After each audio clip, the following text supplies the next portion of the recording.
एक विस्फोट हुआ, इतना तेज कि पूरा समारोह हॉल कांप गया। धुआं और प्रकाश की चकाचौंध के बीच मैं हवा में उछला और फिर जमीन पर गिरा। ध्रुव! देखते ही देखते मेरी आंखों के सामने अंधेरा छा गया। जब मेरी आंखें खुली तो मैं अपने कमरे में था। मेरा सिर दर्द से फट रहा था, लेकिन मेरे शरीर में एक अजीब ऊर्जा बह रही थी। वो जाग गया है। मेरे पिता अरेंद्र खिड़की के पास खड़े थे। जब उन्होंने ईरा की बात सुनी तो वे मुड़े। उनके चेहरे पर चिंता और उम्मीद दोनों थी। क्या हुआ? तुम्हारे छूने पर शक्ति परीक्षण यंत्र फट पड़ा। ऐसा पहले कभी नहीं हुआ।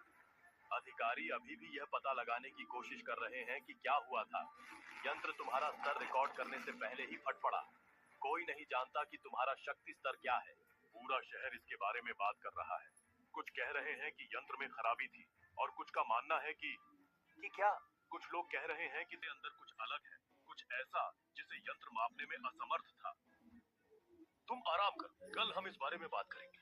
जैसे ही वे कमरे से बाहर निकले, ईरा ने दरवाजा बंद किया और मेरे पास आकर बैठ गई। तुम्हें क्या हुआ ध्रुव? एक पल तुम यंत्र पर हाथ रख रहे थे और अगले ही पल मैं जानता था कि यह समय सच बताने का था। मुझे भी पूरी तरह से याद नहीं, लेकिन ईरा, मुझे तुम्हें कुछ बताना